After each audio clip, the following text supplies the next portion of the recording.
Welcome, ladies, to Living a Sustainable Faith, and I'm Krista. Thank you so much for joining me today for Talkable Tuesday.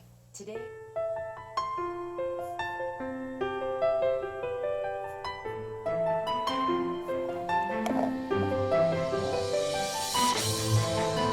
Oh man, that's awesome.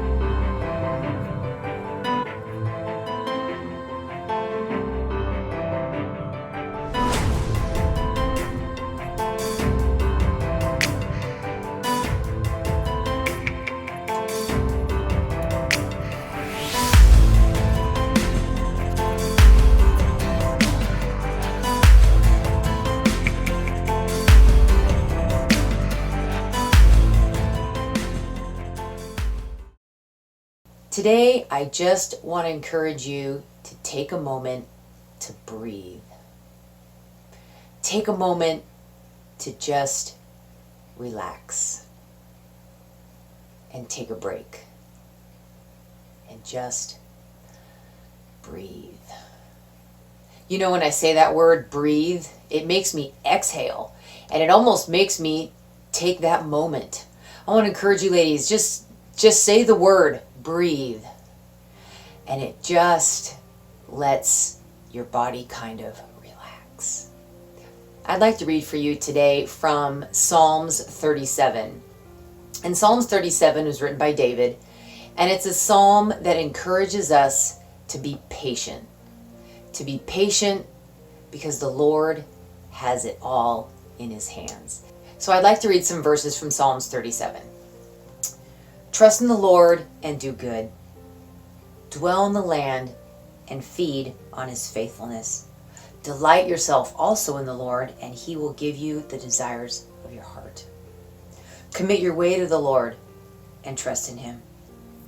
Rest in the Lord and wait patiently for him. Cease from anger and forsake wrath.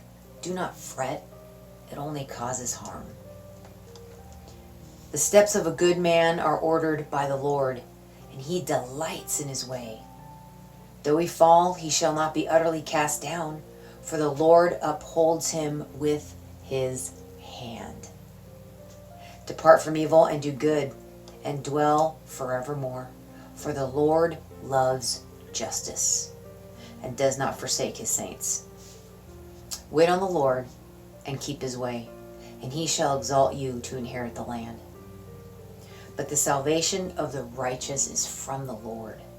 He is their strength in the time of trouble, and the Lord shall help them and deliver them.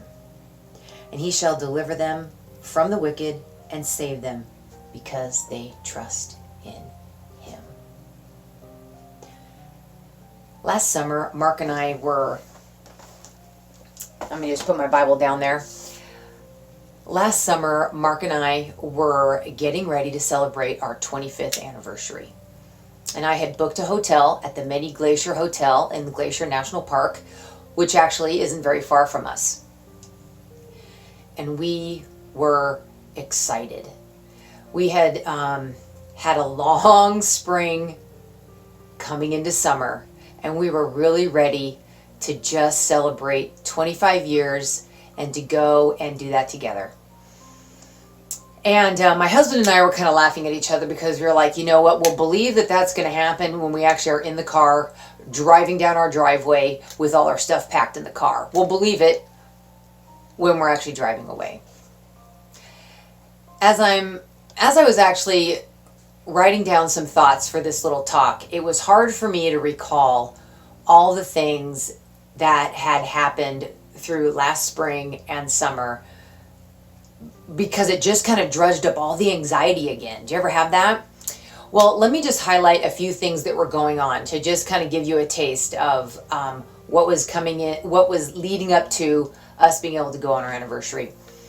Our son had been having some difficulties all last spring in school. I'm gonna put my glasses down here. I'm just fidgeting with him. He'd been having some difficulties in school, and all of that was coming home. And so we were dealing with a lot of temper tantrums at home. And he has a hard time with change of routine. He has a hard time when there's field trips. And when the end of the year is approaching, it's all on at his school. Schedules are not the same. I think he went on 2 or 3 field trips at the end of the year. Then state testings happens. So again, his routine isn't the same. So suffice to say, he is having a really hard time. And Mark and I are dealing with that. My candle business starts to pick up in the spring. I start doing farmers market, so I'm busy doing that. Mark is also wrapping up the end of his year. He's a high school teacher. And as most years are, when the end of the year is approaching for Mark as a teacher, it is hectic. And he's a high school teacher, so he has to get grades in, make sure they all take their exams. And he also was going to be going away for 2 trainings, which he never does. But he was planning on 2 trainings. One training with his colleagues for what he had to do for his licensure, and then another training was actually with some students to take them. And these were all out of town trainings. So I was going to be home with Kurt, our son, no problem. So as May is ending and June is approaching, things are amping up as far as Mark's busyness. About this time, our PT Cruiser totally went down. It was a warranty issue and we had to put it into the shop. Okay, fine. So we were on 1 car, no problem. Put it in the shop. We're jimmy rigging with 1 car. And we get the car back finally. And then our water pump for our house goes out. And as many of you know, my husband and I, we live off grid. So our house is powered by solar. We have a well. So all the systems that we have, basically Mark has installed them and created them, and he's the one who maintains them. So when the water pump went down, Mark is the one who was going to fix it. He goes, Krista, I'm going to have to just do a redo. Since the pump went out and the pressure pot went out, I might as well redo the whole thing. And so Mark proceeds to start to redo our whole water system. And this takes him many weekends. And as he's doing this, we have water for a few days and then we don't have water. We'll have water and then we don't have water.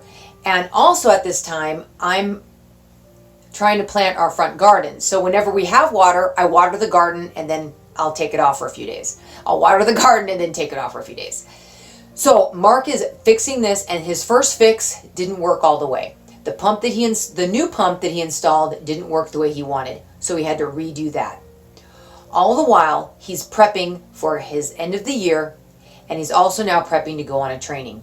Well, he finally gets the first water system, he finally gets the system up and running, but with a pump that isn't our final pump because it takes too much power and we can't use that as a long-term solution. But it's enough so that Mark can go on the training. But he is working, he goes to work all day and then he comes home and he works on the water system. And so he is tired by the time this happens. So he goes on his training, no problem. We've got the pump and Kurt and I are at home. I go and take Kurt into town, did some errands, and as I'm coming home, the car I'm driving starts chugging. And it had been kind of on the edge of acting up, but nothing major. But this time it's like chug, and I'm afraid, I'm not gonna make it home. And if I do make it home, I'm not gonna drive again until Mark comes home because I can't be stranded because I have no one to call. So when Mark comes home, I tell him about the car. And so we end up putting that car in the shop and we're back to 1 car. Then also about this time, the new water pump that we had ordered, we just found out was on back order. So we had to wait longer to be able to install this. Our anniversary is coming up. And Mark is on his last training. And I get word that the water pump might be available when Mark gets done with his training. And when he gets done with that training, it's almost time for my parents to come up and take care of Kurt and the homestead while we go on our anniversary. So while Mark's on his last training, he gets word that one of his students had committed suicide. And he was asked to speak at the funeral. So when Mark came home from that training, he had to go and speak at a funeral. So at this point, my husband is really exhausted. It's been emotional. It's also been taxing on his head as far as getting the new water system up and getting it running. So when we leave, my parents have water. And so suffice to say, the Saturday before we leave for our anniversary, the water pump arrives. My husband's like, great, Krista, I got this. I've got it all hooked up. All I have to do is undo 2 hoses, put the new water pump in, and click it together. No big deal. I have everything else ready to go.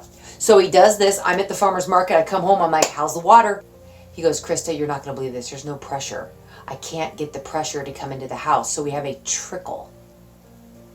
So he messes with this pump. He messes with the pump. And he finally gets it to where it's okay.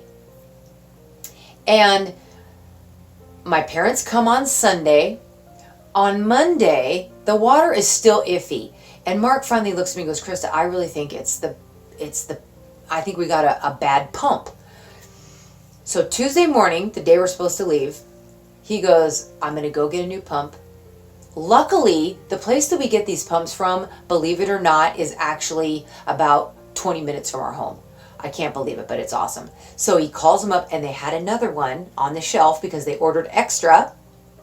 So he goes and gets the pump. While he's getting that, I'm getting the homestead ready. I'm loading up the car and getting us ready to go. Mark comes home, installs the pump, and my parents go, just go, we got this. So Mark and I finally get into the car, and we are ready to go. We're driving down the road, and Mark puts on some music, and we just start to decompress. And we're like, this is great. We're enjoying each other's company. We're looking forward to having 3 nights at the hotel, so we won't be home for like 4 days. We are stoked about this thing. So as we're driving along, we are just listening to the tunes. We end up going through 3 different areas of road construction. And we are waiting for hours at some of these stops, but we didn't care. We were on our way. We get up to the entrance of Glacier. We're like, oh my gosh, we'd never been here before. Brand new. We're like, we are so excited. So we get up, and the ranger is directing all the cars to turn around and go back outside the park. And we're like, oh my goodness, what's going on? So we get up to where the ranger is, and she informs us that there was a huge accident up on the road. There's only one road that goes all the way through Glacier National Park to get to the other side. And she said there was a huge accident, and it blocked both lanes. They've had to stop all traffic, and life flights coming in. And so Mark and I are like, oh my gosh, that is so tragic. But we weren't able to get through. So we thought, well, that's okay. No problem. We're together. We're just going to enjoy this time. And it's getting pretty late in the evening at this point. So we turn back around, and there's a little village right there before you enter Glacier, and you can look at some shops. So we start looking at the shops, and we're like, we have no time schedule. We're all good with this. So Mark finds a map actually of Glacier at that point, and he sees a road that goes around Glacier. And the lady who worked at the store, Mark goes, could we take this to get to where we need to go? We need to get to Many Glacier Hotel. And she goes, oh yeah, because the Glacier Hotel is not actually in the park. You have to pump back out and go up above to another part of the park. And she goes, you don't even need to take this main road. You can take the one around and then get there. And we're like, yes. Well, it was really cool. We ended up seeing part of the park that we never thought we would, because we had no intention of taking the outer road. We got to see parts of Glacier National Park that we would never have seen. So as we're approaching the hotel, it's now almost probably 7 o'clock at night. And because it's summer, it's still light out. I mean, it's really light out. And when you drive to Many Glacier, you drive on this really bumpy road, and you come in, and as we turn in, we see the hotel. And we just look at each other, and we're like, this is it. I mean, it's majestic looking. This hotel is 100 years old. It's been totally refurbed. It's like old school, rustic luxury. I don't know if that makes any sense. So we drive up, we unload our stuff, we check in. It's old school check-in with a key, no card, no slide card thing. It's all old school. There's no elevator, so you have to lug your stuff up the flight of stairs, or a couple flights of stairs, depending on what floor you're on, which we knew that. So we gather all our gear, we get to our room, and we open up the door, and it's like, we made it. And we walk in, and we look out the window, and we see 3 huge mountains that have been carved out by the glaciers. The lake is right in front of the mountains, and we're just looking out our windows to this. And Mark just turns around and he goes, Krista, this is what I needed. And I just said, yeah, right. You know, sometimes when we have to work hard to get to the place that we're going, it just makes it all the more sweet. But it was just the best time to be able to take a moment and breathe. Just breathe and know that God is there. He allows the moments. And you know, sometimes they're long moments like that. You get days and you can just recoup. Other times, you know, it might just be literally a moment. You know, a couple weekends ago, Mark was working lesson planning all day. I was out in the garden and I was wrapping up my garden, and he comes up to me at the end of the day and he goes, Krista, do you want to just take a quick little walk? I just need to get some fresh air. And I'm like, yeah, let's do that. So our son was watching a movie. He's like, can I just watch a movie? And he had been outside all day and he wanted to be inside. So we're like, yeah, just stay there. He's okay now for a few minutes to be by himself. So we take the dog and we walk out to the back of our property and we get to the bluff. And once we're there, it was the most beautiful sunset I have seen in a long time. And Mark and I just looked at each other and we were like, oh, sometimes you only get moments. And we just soaked up that moment to just revive our souls from the busyness of life, from the rushing around, from the deadlines, from the pressures of your work, from the pressures of family. And it was just a moment to take a breath and just breathe. Ladies, I want to encourage you to just take a moment, or maybe schedule for a long moment, to be able to breathe. To breathe and know that God has you in his hands. And you can rest in the Lord, wait on the Lord, trust in the Lord, and know that he's your strength. May you have a wonderful day today, ladies, and just take a moment to breathe. Take a moment and copy off the printable and be reminded to go to his word. Let him renew you. Rest in him and trust in him. He's got you in his hands.